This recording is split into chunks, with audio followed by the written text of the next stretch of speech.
Hello. Hello. Hey, hi. Hey, hi Sushma. Can you hear me okay? Yeah, I can see you. Okay. Good morning. Good morning. How are you? I'm good. How are you? Better, thanks. Okay. Yeah, can you briefly introduce yourself? Yeah, I'm Vaishnavi Kunal Patel. I do have 6+ years of experience into the Salesforce side. I live in Illinois, Chicago, and I'm currently employed with TCS Bank. In these 6 years, I have been able to work upon different domain and different clouds of Salesforce, which is like Sales Cloud, Service Cloud, Marketing Cloud, Data Collaboration Cloud, Community or Industry Cloud, and also Health Cloud a little bit. In these many years, I worked closely with the stakeholders on getting the requirement, understanding the requirement, refining the requirement, work together on the design side, work together on the implementation part, optimization of the Salesforce, working on the out-of-box feature of the Salesforce, and uh, taking care of the technical depths. I've also worked on the deployment processes like the CI/CD development process and deployed the components from one environment to other, also until production. I also been capable enough to take care of the training sessions and testing sessions. I got myself certified with AI Specialist, Platform Development 1, and also with the AI Associate. And apart, I do have a good understanding on CPQ tools, Velocity, Salesforce Platform Event, Marketing Cloud, and other integration specialists like with REST API integration, platform events, third-party integrations, Cast Runner, and Commerce Cloud.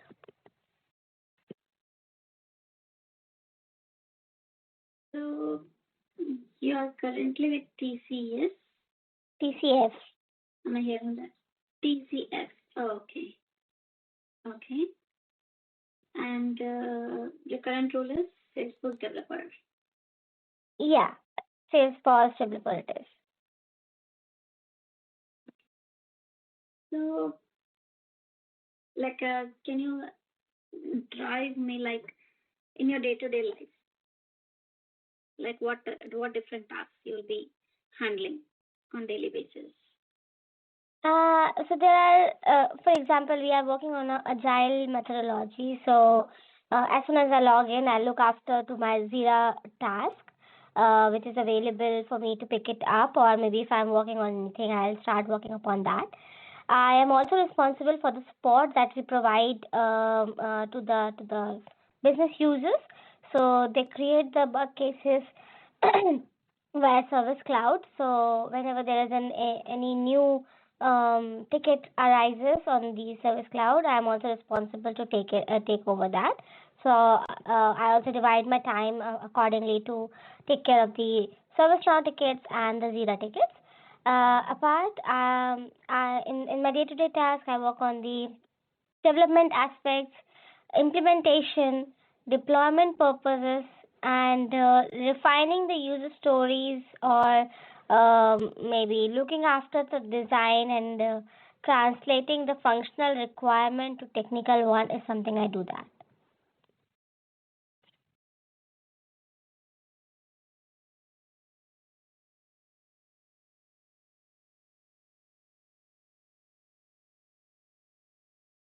Okay.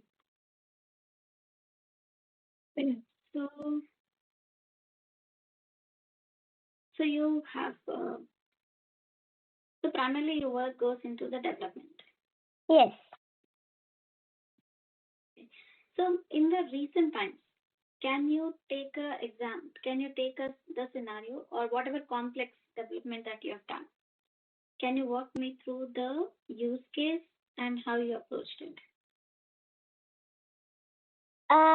Yeah. So basically, That you consider as a complex work that you have done in the recent. Yes, so basically, I have had been working on the multiple complex development scenarios. For example, recently I worked on automated quoting and eligibility validation for the CPQ-based system. So with the TCF Bank, we have had an API integration for making an API call out to the external eligibility engine. So the requirement was, as soon as the quote is created, we need to validate the member eligibility via an external API and show the eligibility result on the quote record. Um, Also allow user to click revalidate and fetch eligibility again after correction. So what I did is I created an API design and integration where I designed the Apex service class using the HTTP request to make the REST API call to the external eligibility engine. I used the name, credentials, and custom metadata type for endpoint management and created a wrapper class to pass the structural eligibility result. So prepare the HTTP request, set method, header, and pass the response accordingly. After that, instead of going with the direct trigger logic, I used platform events and flow. So I created a platform event to fire whenever a code is inserted, and a flow subscribes to this event and calls an invocable Apex class that runs the eligibility validation. So this will allow better in the asynchronous processing under high volume of the codes coming in. And then for the UI side, I created an LWC component which is dynamically displaying the eligibility results and has revalidate button which calls an Aura enabled Apex method. And then I used a flow to listen to these changes in the eligibility result, and if the status is being changes to rejected, it will trigger a templated email to the agent and supervisor.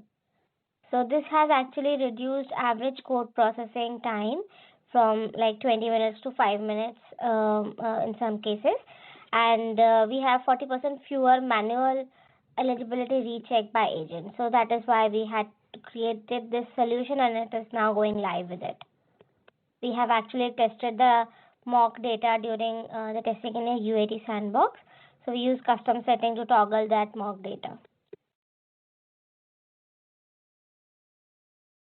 Hi, Bala. So many other people are crossing by. I just wear my hand. No worries. So, yes, that was good, Vaishnavi. So, now, like governor limits. What are governor limits in Salesforce, and what measures do you take?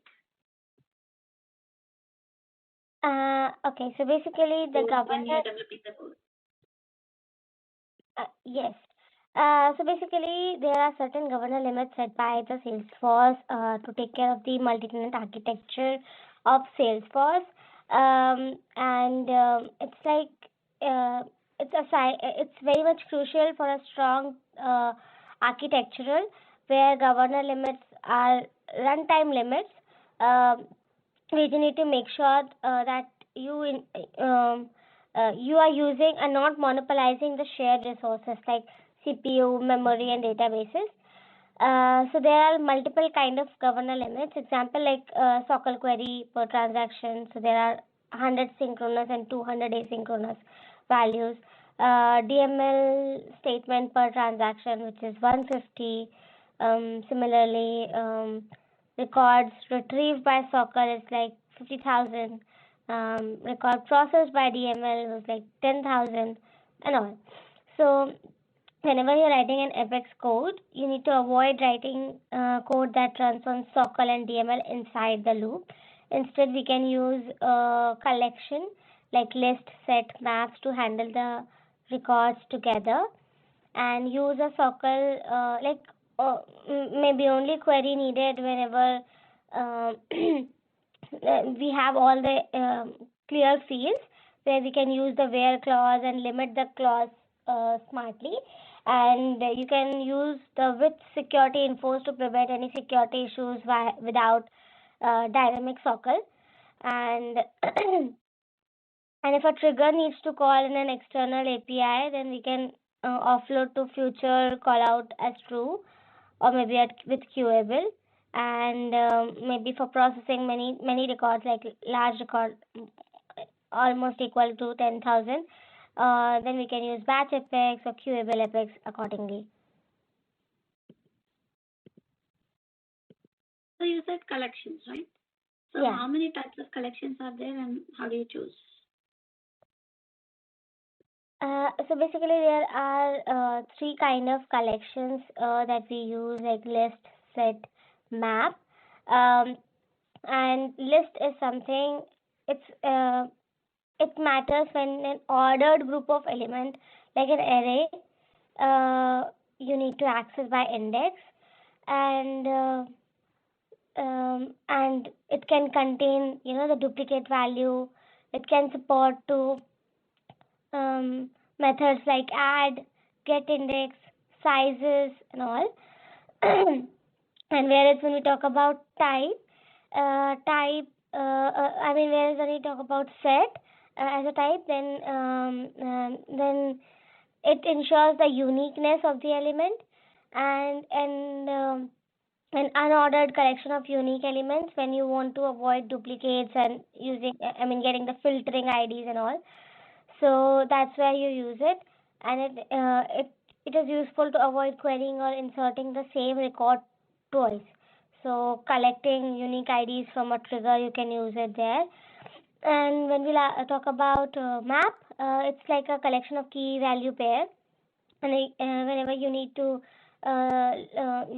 fast lookup by key, like example ID to object mapping or something, then it's good for fast lookup.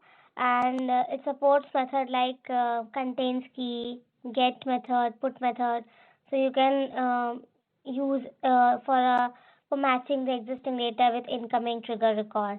So that's why you can use the key value pair.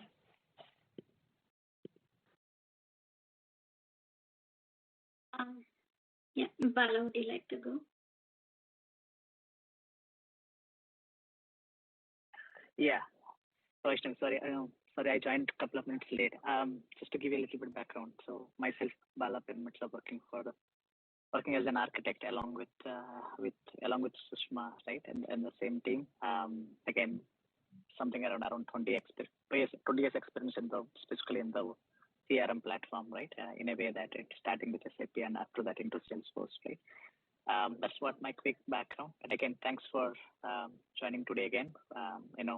I might have not gone through the complete information, but at a high level, I know Sushma, did we cover at LWC or something? Any specific areas we covered or no? Not at this time. Yeah, I covered few on the Apex side. Okay. LWC okay. You can take over. Yeah. Okay. So at high level, Vaishnavi, right? So again, we moved all, Salesforce has moved from classic Visual Force and then Aura and then the LWC for the period of time, right? In your experience, like, have you done anything, anything with respect to LWC, into our Experience Cloud? First of all, I would like to check that one. Then I kind of do the next question on that. Do you have experience in the Experience site? Yes, so I have had created LWC component on an Experience Cloud, where I have deployed the component for different UIs under the Experience Cloud, like for the supervisor view and for the support agent view and all. Okay. So within LWC, I just want to, you to define, like, give us like one of the business ask, right? Something you really felt like a challenge, and explain us the approach again when you receive the request from our product team. What is your approach to take it to a level where development can be started? Obviously, along with the development, what are the learnings you have it? And is there any what you learned and what is any of the concerns what you have seen in your LWC implementation, whatever it is. Take the one which you felt like a challenging overall, whatever you have done till now, right? So start with the problem, ask and your approach, and then come to the development. What are the elements you have done it, and then what was the after that? How is the production? When we went to there, what was the next level of learnings? What you had and how you fixed it, if at all it is there.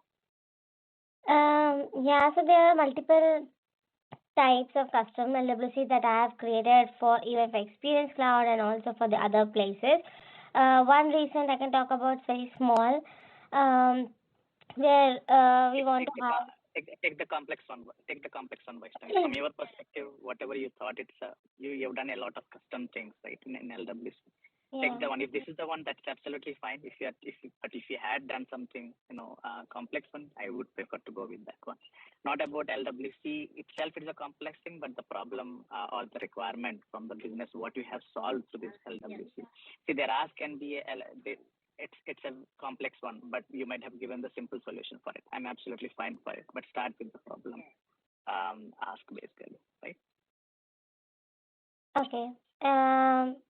Yeah, I mean, all right. So I actually have had a custom LWC that I wanted to create for a healthcare claim portal. And here they would want to submit and view their insurance claim, where the member can upload the supporting documents and see the real-time claim status, and all this have been branded in a Experience Cloud site. So I have created multiple steps here, like claim submission form, like with LWC, with form fields for service data provider and amount details and other data that we have had. We use the Lightning record edit form for the native validation and allowed file upload using the Lightning file upload method.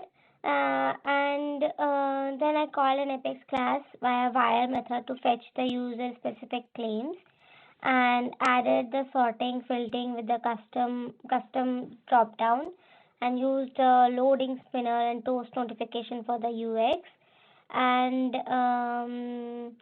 use the custom SVG and CSS to create a step based progress bar, which will in each status shows the updated information dynamically, like submitted, under review, approved, or rejected. We also have enforced the sharing and security purposes. Here, like we use force community record ID to get the logged in user ID and applied the guest user profile and sharing rules carefully. Also have used with sharing Apex controller and user information dot get user ID to enforce the security, and used navigation mixing to handle the redirect within the Experience Cloud, and applied the custom CSS for pixel perfect branding.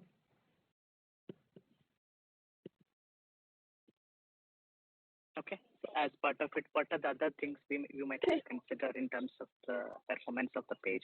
Because you know that it's going to be a public website, as you rightly said, right? Obviously, right, it's a login mechanism is required. But what are the other things? What are other types of testing we do when we kind of implement those added LWCs on those pages, right? The public website pages. Anything in terms of the LWC, you know that any specific testing normally we perform, like in what was how we evaluate our page response, any information on that one? Yes.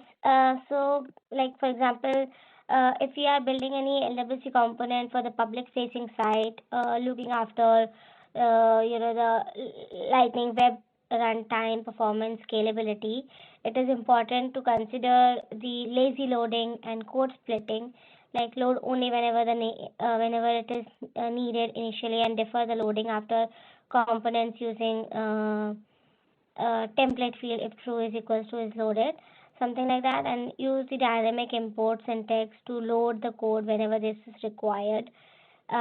Utilize the static resource for asset like images, fonts, and reusable script with appropriate cache header so that we can take care of the browser caching.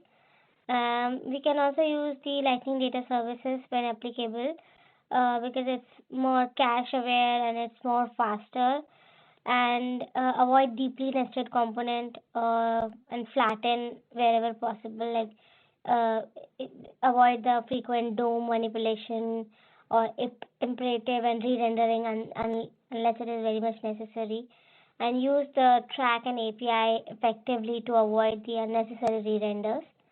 So there are multiple kind of testing for the LWC page that we do take care. First is the unit test.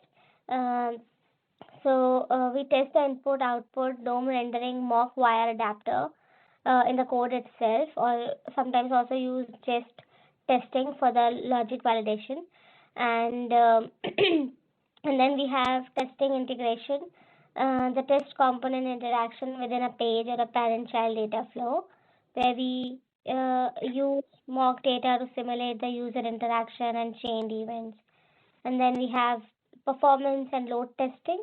Like in this case, we are using JMeter to measure the time to interaction of first contextual point, paint and all, and test the under various network conditions, simulate the multiple concurrent user, and this is what we are not doing, to be honest. There is a different team who takes care of the JMeter tool, and they do the testing on a different load and performance testing basis. And at last, before going live, Yep. Yeah, we yeah.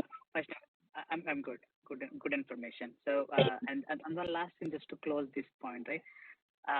If at all there is a production issue, which is something we really would like to debug on the public website, or it's an LWC component, at high level, what is your quick steps, to debug it basically, through our browser tools, whatever we use overall. But what are those prerequisites and how have you, just to understand, like, how you do the normally the analysis basically, right? Let's say there is a production issue, which is something yeah. page element should be happening, it is not happening, for example. In this case, what is your quick steps to debug that issue? So I will reproduce the issue at the very first go. I will use the exact URL, same browser device if possible, when the user faces the issue, because I also work on a support based team, like where I'm supposed to take the ServiceNow cases coming from the business users. So as soon as we get any issues, we try to ask for the actual reproducible steps, and open incognito mode and disable the browser extension to avoid any kind of interference. Then I look for JavaScript error and unhandled promise rejections.